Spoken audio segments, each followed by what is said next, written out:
aux internautes qui nous rejoignent et aux gens qui sont ici dans ce village Human Tech Days de la région Centre, ici même à Tours, en plein cœur de Tours. Merci à vous tous. Alors pour parler de fake news, deux invités aujourd'hui. Vincent Refray, pardon, honneur aux femmes. Allez, Emmanuelle Pavillon. Mille excuses. Prenez un micro. Emmanuelle, vous êtes directrice de la Nouvelle République du Centre-Ouest en Indre-et-Loire. Merci d'être avec nous. Les fake news et la presse, on sait que, alors d'abord, ça fait très mauvais ménage, mais vous avez de très bons outils pour pouvoir les contrecarrer, vérifier vos informations. C'est le propre des journalistes. On va en dire un mot. Juste en une seconde comme ça. C'est un vrai sujet au sein d'une rédaction comme celle de l'ANR ? Les fake news en soi, ce n'est pas un sujet auquel on pense tous les jours, mais cela dit, la vérification de l'information, c'est quelque chose de plus en plus important et de plus en plus prégnant, parce que c'est là-dessus que repose la confiance des gens. Et en fait, aujourd'hui, à une époque où tout le monde se disperse dans un petit peu tous les médias, à commencer par les réseaux sociaux pour revenir aux médias plus traditionnels, c'est la rigueur et c'est justement le côté très sécure, très vérifié, qui fait qu'on garde une place et on garde une place de choix. Donc en fait, c'est pas tant qu'on est soumis tous les jours à des fake news que le fait qu'on a vraiment besoin d'avoir une information ultra vérifiée dans nos colonnes, ultra rigoureuse. Donc chaque journaliste a toujours ça un petit peu dans un coin de sa tête au moment où il écrit ses papiers. Je pense qu'en tout cas, ça fait vraiment partie des qualités indispensables à quelqu'un qu'il ait 30 ans de métier ou qu'il débarque tout juste d'une école.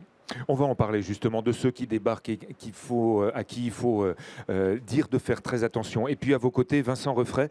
Merci d'être avec nous, Vincent. Représentant du CRIJ, le Centre Val-de-Loire. Alors le CRIJ, c'est une institution. D'ailleurs, CRIJ, c'est marrant, ça veut dire Centre Régional d'Information Jeunesse. Absolument. Dedans, il y a information. Il y a information. Donc voilà, c'est pour ça que la question de l'information, de la vérification notamment de l'information est très importante pour nous, puisqu'on a une mission d'information auprès des jeunes. Je rappelle que c'est un réseau national dont la tête opérationnelle est le CIDJ, qui produit beaucoup de ressources documentaires qui nous permet d'accompagner les jeunes au quotidien.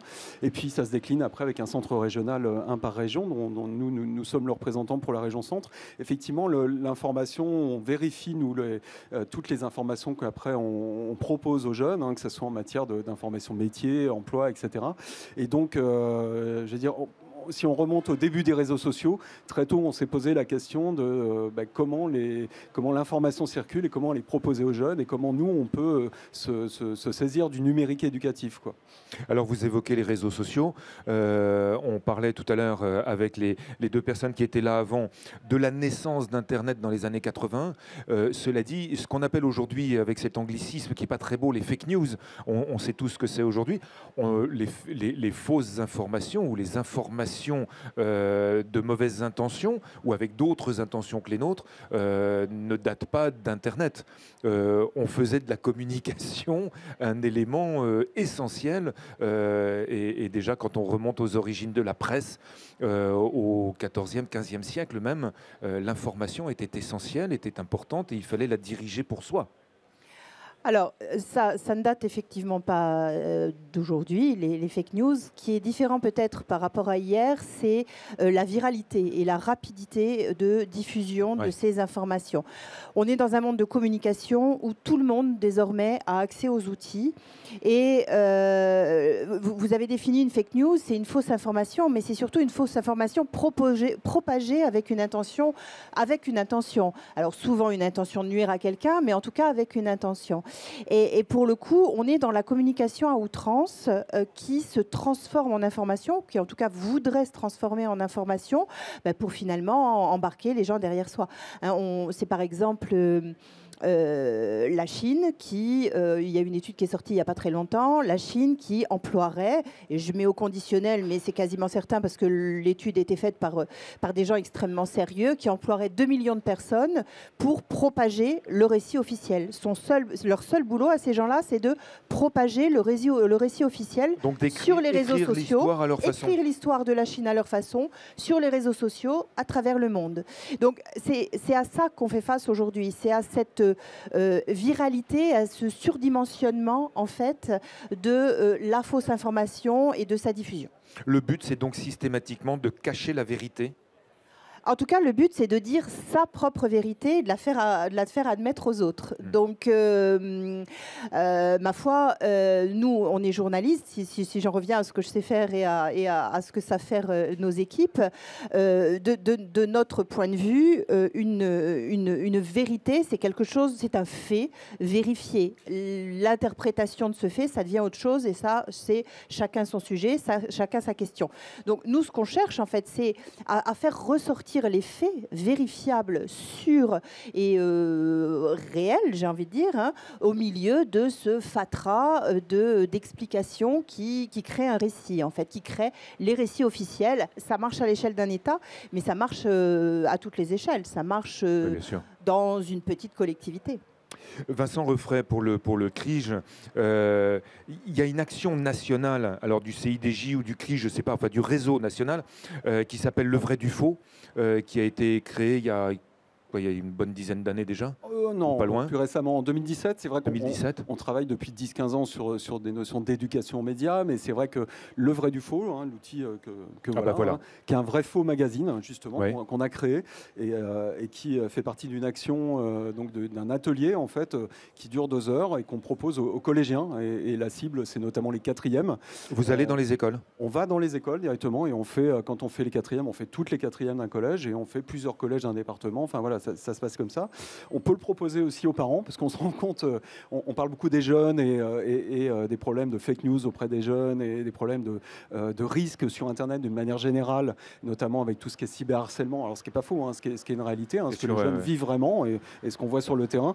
Mais j'ai envie de dire, nous on se rend compte que de plus en plus c'est les aînés aujourd'hui qu'il faut former aux fake news, voire même les grands-parents qui relaient beaucoup, énormément, hein, par des mailing lists, par par mail, hein, tout simplement, ou par Facebook, parce que les jeunes sont plus sur Facebook, sont plus du tout sur ce média. Du coup, on se rend compte que finalement, ils sont plutôt conscients à travers l'action, hein, Le Vrai du Faux qu'on leur propose. C'est un atelier où on les fait travailler. Donc, il y a de vraies informations dans ce magazine, il y a des fausses. Par exemple, je prends un exemple, un article où on évoque Emmanuel Macron qui rencontre Kim Jong-un, président de la Corée du Sud. Voilà, donc des choses comme ça. Et donc, il y a plein de jeunes qui ne savent même pas qui est le président de la Corée du Nord. Alors, ils ont entendu parler d'un dictateur, mais ils vont confondre Corée du Sud, Corée du Nord. Voilà, il y a des choses comme ça. Donc, il va y avoir des subtilités, si je puis dire, qu'on va instiller dans des faux articles comme ça. Et puis, il y a des tweets aussi. Il y a des images avec des fausses légendes. Il y a vraiment, on a essayé de restituer un petit peu en mettant des faux liens, en mettant, etc. Donc, c'est interactif. Ils peuvent vérifier après sur Internet.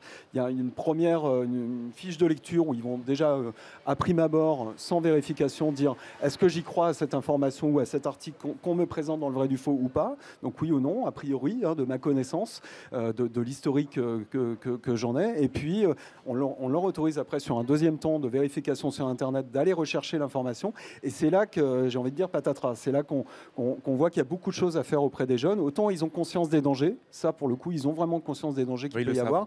Par contre, dans l'immédiateté et dans la façon de vérifier les sources, on se rend compte qu'ils vont prendre les premiers résultats tout simplement sur Google. Et tout ce qui est visuel, tout ce qui est en format vidéo va de toute façon passer avant un article de presse. Donc voilà. Ce qui est important aussi, je crois, c'est le canal de diffusion. Parce que je pense que vous avez raison, les jeunes finalement sont assez défiants. Et quelque part, c'est une défiance salvatrice. Hein, ça fait, puisqu'ils n'ont pas tellement confiance, ils peuvent vérifier.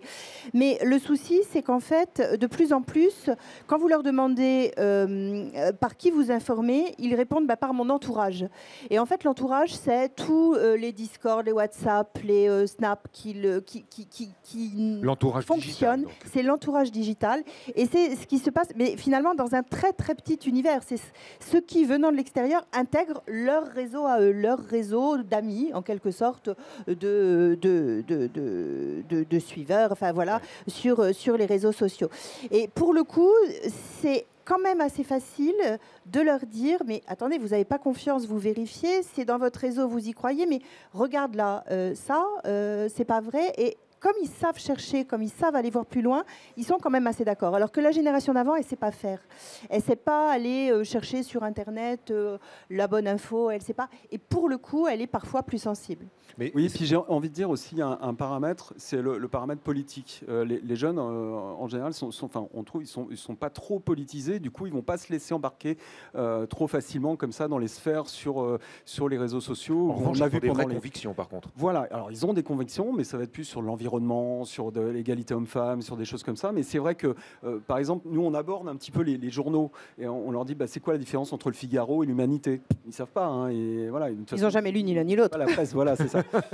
Mais ce que je veux dire, ce qui a pu se passer par exemple pendant les Gilets jaunes ou même pendant la pandémie, hein, où là ça fait ressortir justement même des théories du complot, mais qui émanaient souvent de sphères d'extrême droite ou de sphères très politisées, ils vont pas forcément tomber dans ces réseaux-là parce qu'ils y sont pas en fait. Alors il y en a une partie qui y est, mais je veux dire en général non, ils sont pas là-dessus et effectivement ils peuvent avoir un esprit critique là-dessus, ils peuvent être capables de vérifier. C'est plutôt le côté immédiateté qui fait qu'ils vont pas prendre du recul et assez de hauteur et respirer assez longtemps avant de prendre le temps de vérifier. Il faut que ça aille vite. Puis il y a un autre élément. Parfois, vérifier l'information, ça prend un peu de temps. Voilà. Puis il y a un autre élément dont vous parliez, c'est aussi la qualité des fake news aujourd'hui.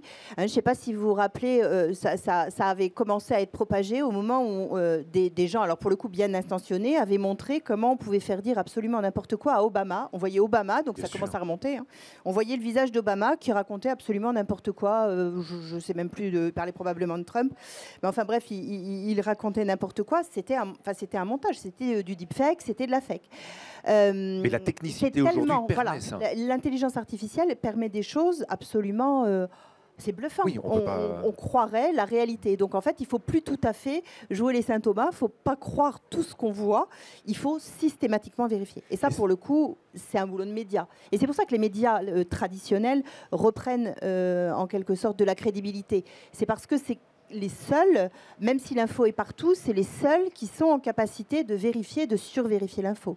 Et pour le coup, moi, quand je fais des interventions auprès des jeunes dont vous parlez, c'est ce que je leur dis. Je dis, lisez ce que vous voulez, lisez-en 15 si vous voulez, n'en lisez aucun et regardez la télé ou Brut ou toutes les vidéos sur Internet si vous voulez, mais regardez-en plusieurs, quoi. Ayez plusieurs sources d'informations. Ont-ils le temps seulement de le faire, de regarder, de croiser, de mélanger cette information?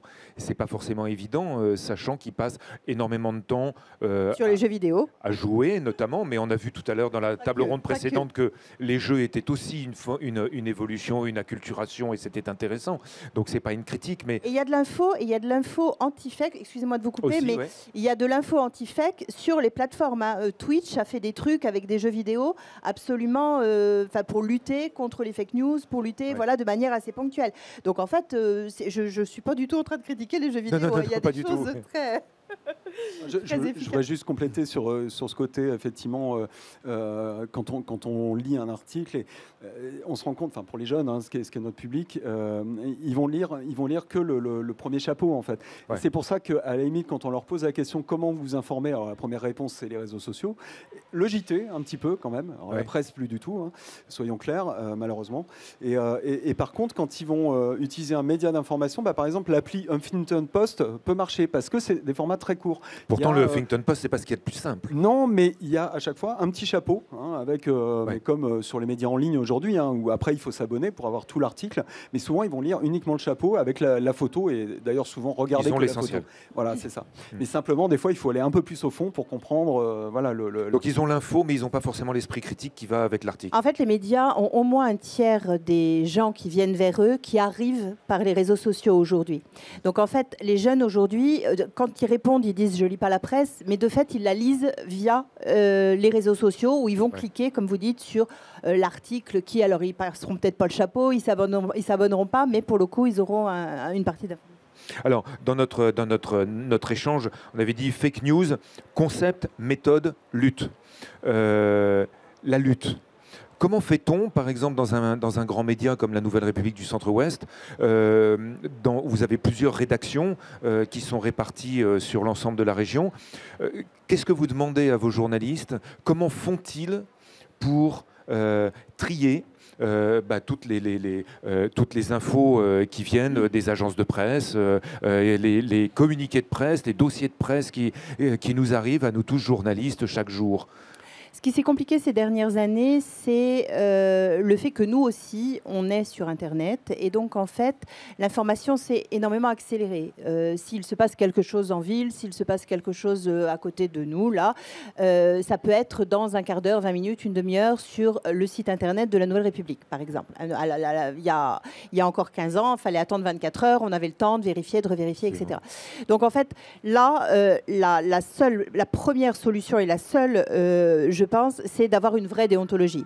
C'est-à-dire qu'on ne publie pas une information qui n'est pas vérifiée. On ne publie pas une information qui n'a pas de source de vérification. Enfin, on a une information, on la vérifie. Il faut au moins qu'on le sache de 2 éléments. Ça, malgré tout, sur de l'info locale, c'est quelque chose d'essentiel.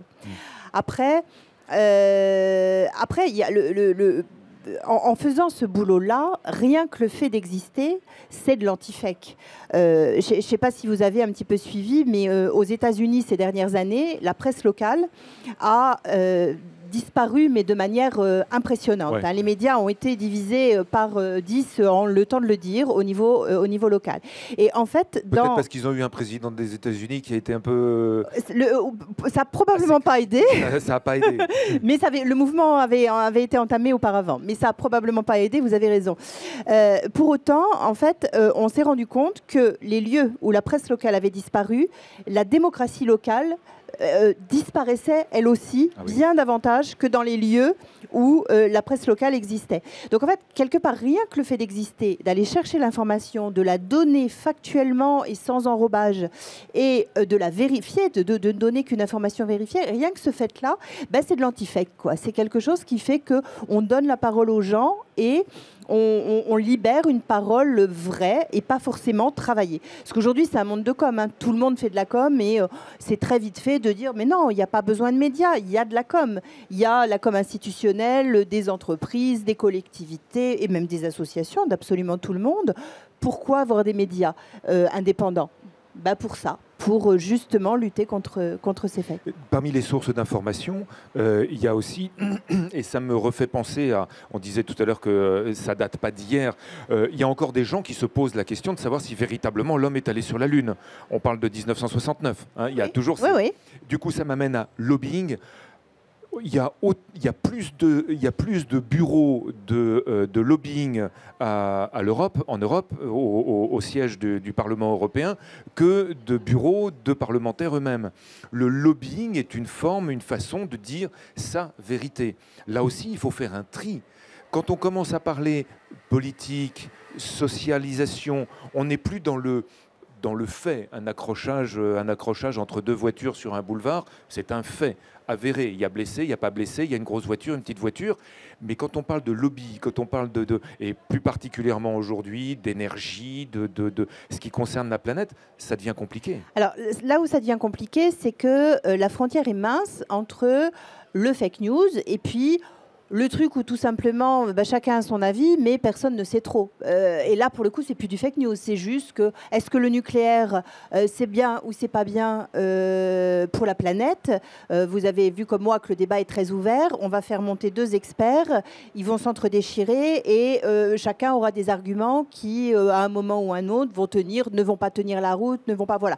Il y a des médias qui peuvent être engagés à un moment donné et défendre un aspect. Nous, on serait plutôt à donner la parole sur un élément comme ça, à donner la parole aux 2 interlocuteurs finalement, à dire voilà, ce que l'on sait, c'est ça, on ne sait que ça peut être ça aussi à un moment donné, lutter contre les fake news, c'est dire non, quand on vous dit ça c'est sûr, non, on ne sait que ça, la connaissance réelle, elle s'arrête là, puis après c'est de l'extrapolation. Par contre, sachez qu'un tel extrapole d'une manière, un tel extrapole d'une autre manière, puis faites-vous votre propre idée, quoi, quelque part. C'est ça être citoyen aussi. Ouais. Après, par contre, j'ai envie de dire, pour rebondir par rapport à la pandémie, au Covid, là c'était plus borderline, c'est-à-dire que on était on a été jusqu'à mettre en cause la parole officielle, médicale, scientifique. la parole scientifique n'avait jamais été, on n'avait jamais osé trop la Oui, mettre là, en c'est doute. autre chose. Et là, on va remettre en doute la parole scientifique. Donc là, pour s'appuyer sur, comme vous disiez, hein, sur du factuel, ça devient compliqué quand des gens sont convaincus que la parole officielle n'est même pas la vérité, quoi.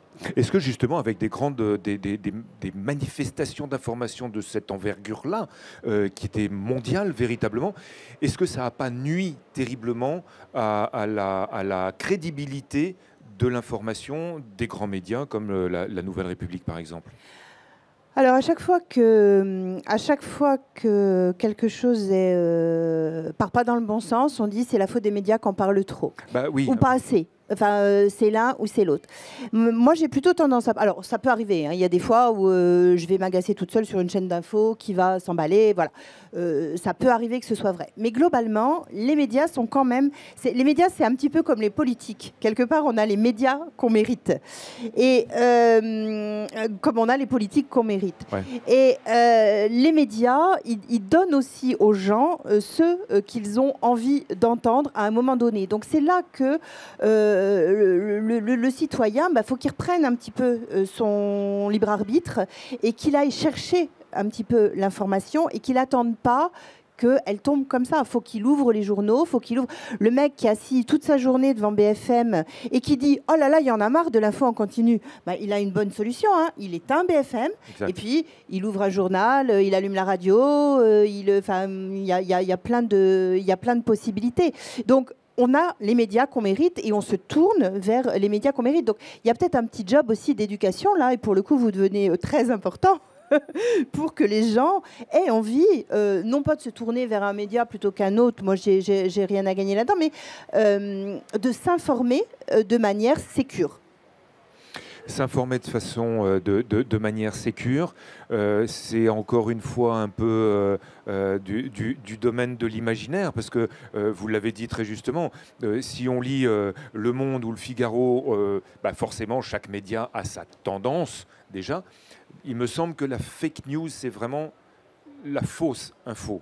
Alors, il peut y avoir un peu de vrai, un peu de faux, et c'est là où c'est aussi difficile. C'est-à-dire que souvent, les fake news qui marchent le mieux, c'est celles qui s'appuient sur un petit peu de vrai, mais qui vont instiller du faux pour orienter vers, et ça peut aller jusqu'à une théorie du complot. Hein. Nous, on va même jusque-là hein, avec le vrai du faux. C'est-à-dire qu'on aborde aussi les théories du complot, hein, tout ce qui est reptilien, etc.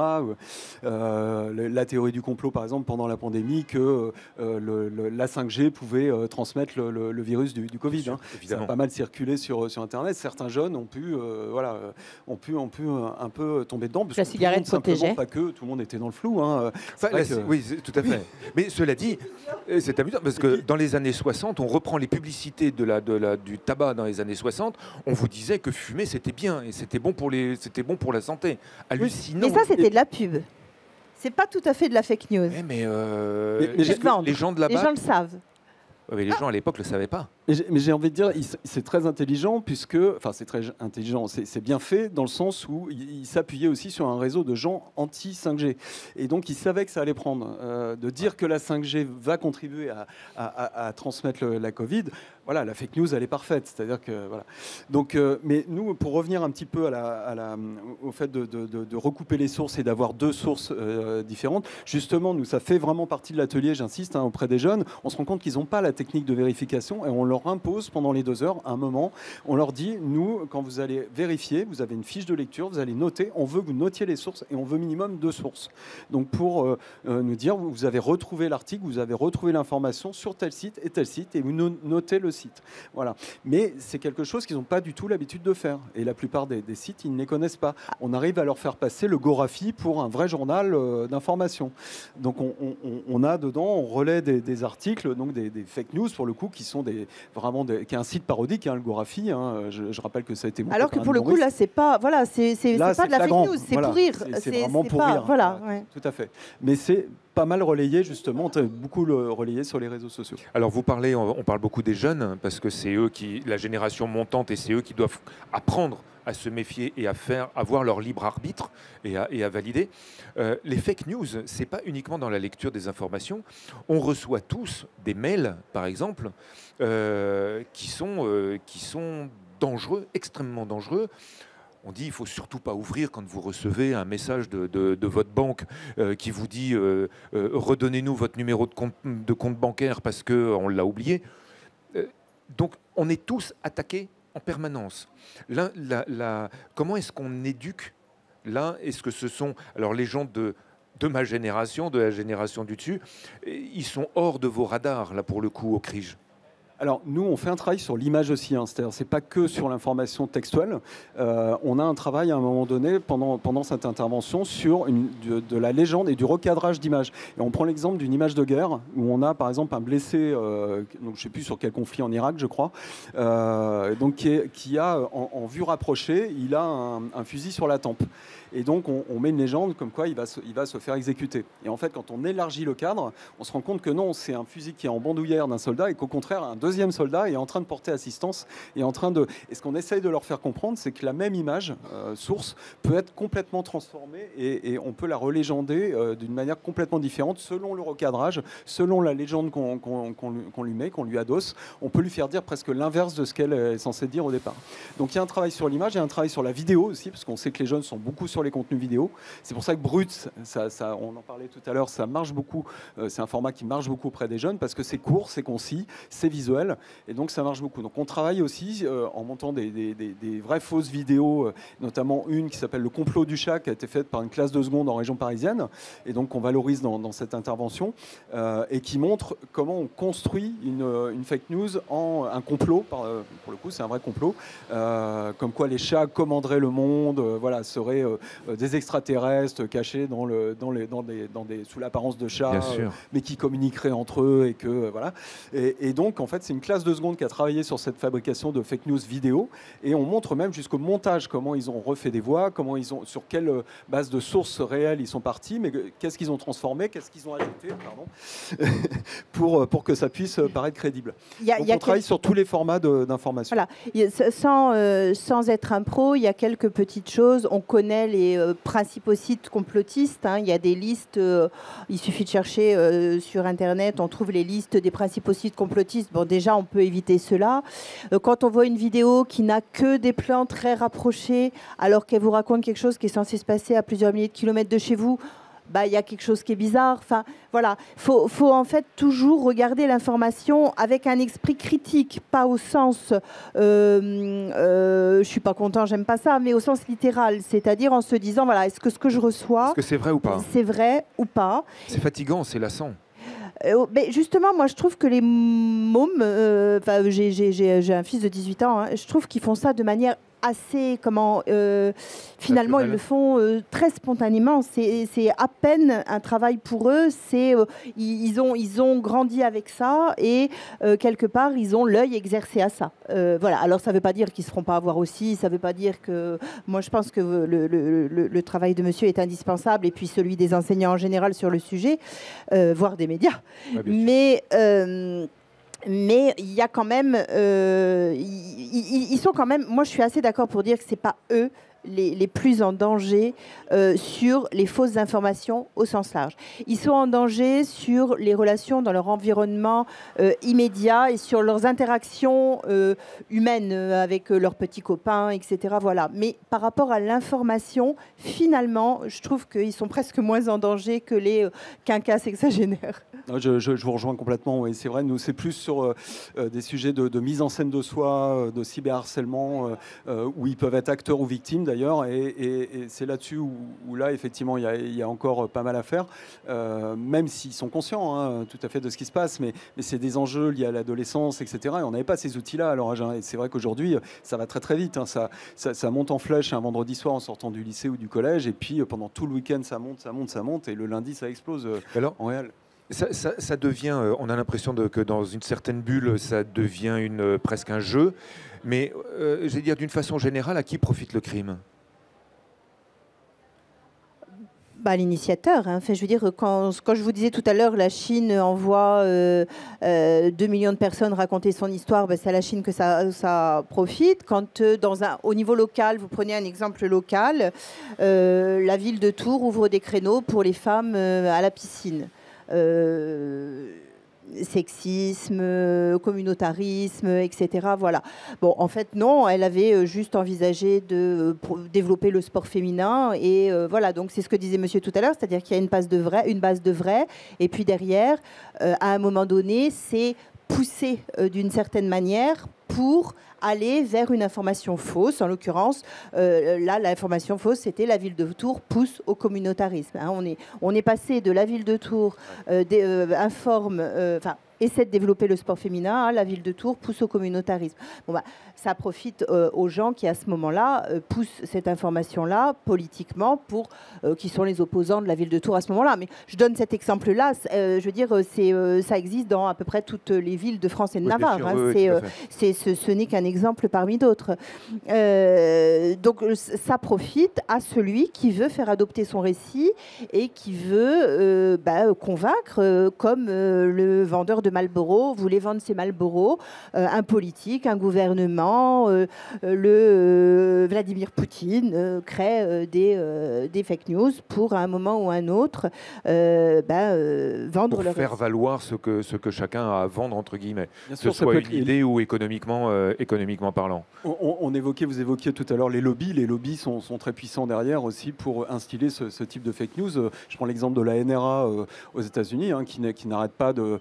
on prend l'exemple encore une fois dans l'atelier aussi d'un graphique inversé sur le nombre de morts tués par balle, et où en fait ils essayent de faire croire que plus les gens sont armés finalement et moins on a de morts blessés par balle, et en fait simplement le graphique est inversé, et ça les jeunes le voient tout de suite. Ils voient que l'abscisse ordonnée, il y a un problème, il y a le zéro qui est en haut, normalement il devrait être en bas, parce que ça ils apprennent ça en maths, voilà. Ouais. Mais tout ça pour dire, voilà, il y a un lobby des armes qui est derrière et qui va jusqu'à utiliser des moyens comme ça pour pouvoir... C'est aussi la question de la viralisation. Vous dites le jeune, il va regarder ça, pas forcément avec un a priori, donc il va être assez... il va chercher la vraie info, quoi. À passer un certain âge, finalement, quand on regarde un réseau social, on va chercher quelqu'un qui pense comme soi. Donc ça commence par être un complotisme d'une manière ou d'une autre. On aime bien ça, donc on va le propager à notre tour, on va le propager. Et puis petit à petit, l'effet peut faire boule de neige jusqu'à finalement peut-être convaincre des gens autour qui n'étaient pas forcément dans cette sphère complotiste, mais qui, par l'effet masse, s'y trouvent imprégnés. Donc c'est pas pour rien qu'ils bossent sur les réseaux sociaux, tous ces gens-là, et qui sont bons. Vous savez, pardon. Vous savez, on voit quand il n'y avait pas les réseaux sociaux, quand il n'y avait pas tout ça, vous aviez des gens qui disaient ouais, on va faire une manifestation. Oui, alors ça c'est. On va peut-être attendre qu'elle passe. Merci, ils sont gentils, messieurs de la police, ils ont juste éteint leur... juste au bon moment, ça va. Donc, il y a encore 10 ans, quand il n'y avait pas les réseaux sociaux, quand il n'y avait pas tout ça, il y avait une manifestation dans la rue. S'il y avait 3 personnes à la manifestation, voire 4, tout le monde savait qu'il y avait 4 personnes à la manifestation, parce que les seuls qui étaient là, c'était la presse locale, qui faisait le job disant il y avait 4 personnes à la manifestation. Aujourd'hui, s'il y a 4 personnes à la manifestation, vous faites une petite contre-plongée avec 2-3 gugus derrière qui sont là par hasard parce qu'ils passaient. Vous faites crier quelqu'un au bon moment comme il faut, et puis tout à coup, il y en a 40. Et puis vous avez ça qui circule sur les réseaux sociaux, et puis dans le journal, il y a marqué qu'il y en avait 4, mais sur le réseau social, il y a marqué qu'il y en avait 40. Qui a raison ?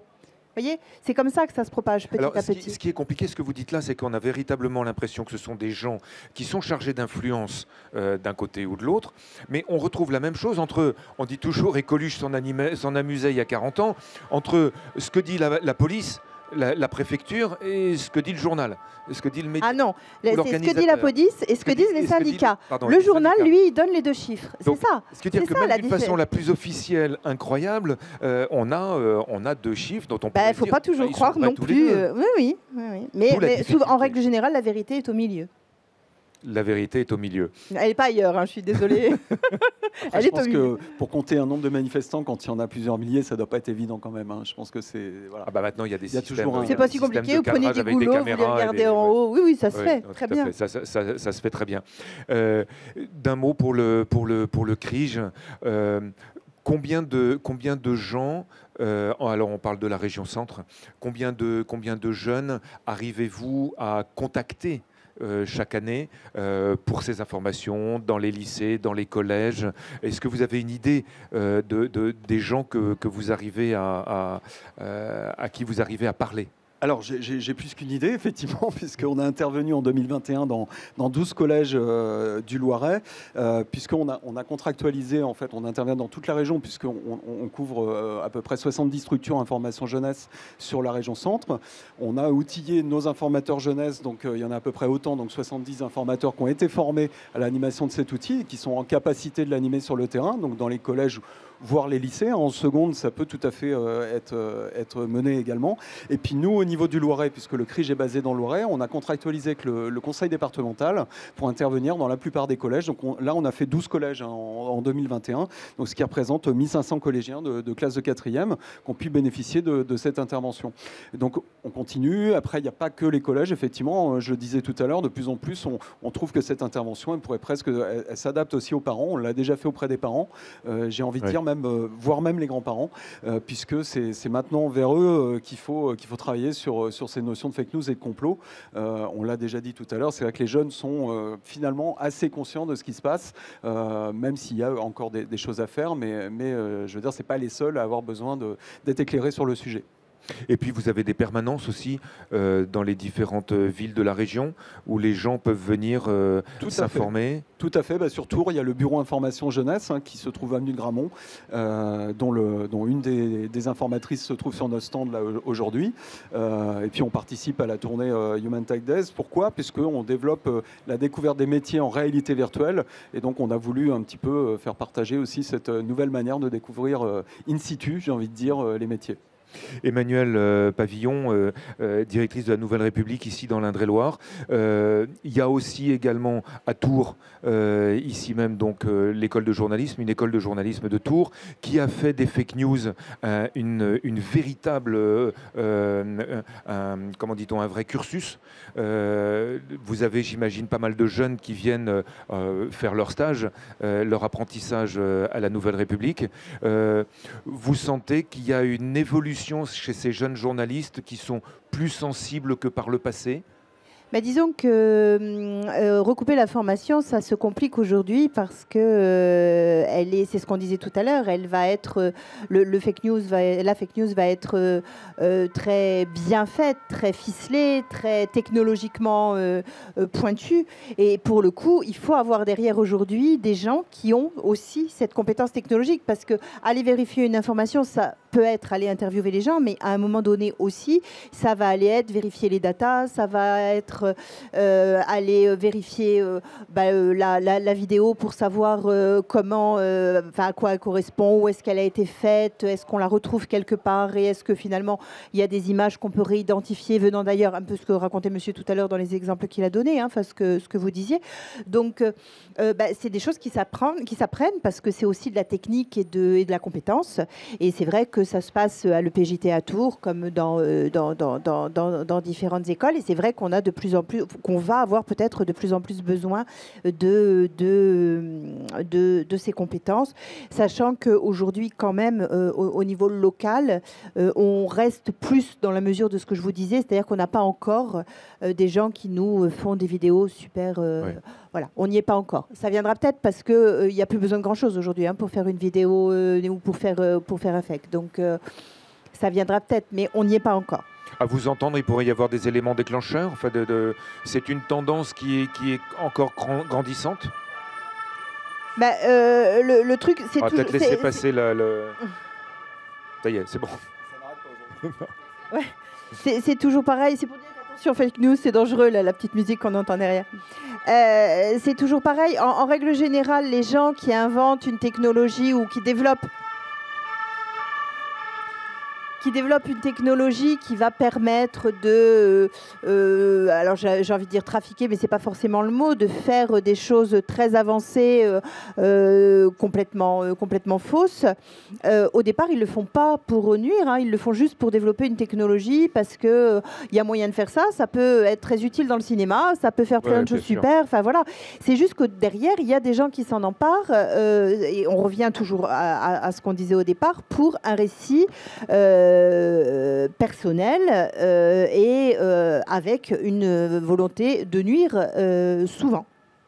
Après, il y a des outils, je voulais juste compléter, on parlait comment on fait pour... Il y a des outils, il y a l'AFP qui a AFP Checking, pour des outils de... Libération aussi qui avait...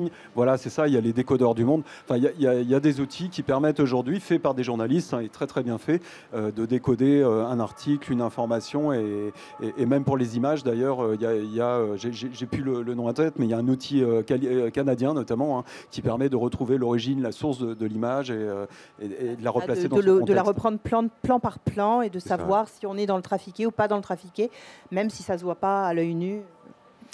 Voilà, les fake news, il faut s'en méfier. Il faut vivre avec, malgré tout. Bon, on ne va pas en faire une... Comme vous disiez, il y en a toujours eu. Il faut savoir que ça existe, il y en a toujours eu. Simplement, vous le disiez, Emmanuel Pavillon, c'est la viralité des choses qui fait qu'aujourd'hui, ça peut être dangereux et qu'il faut savoir s'en protéger, bien entendu. Merci à tous les deux. Vincent Refray, donc je rappelle que vous représentiez ici le CRIJ Centre-Val de Loire, que vous intervenez dans les lycées, les collèges, les écoles pour prévenir ces fake news, pour en parler. Et puis on peut vous retrouver, vous le disiez, boulevard... Alors, à Orléans, le CRIJ est rue de la Chaulerie, donc dans le vieux quartier, exactement. Le quartier des Halles.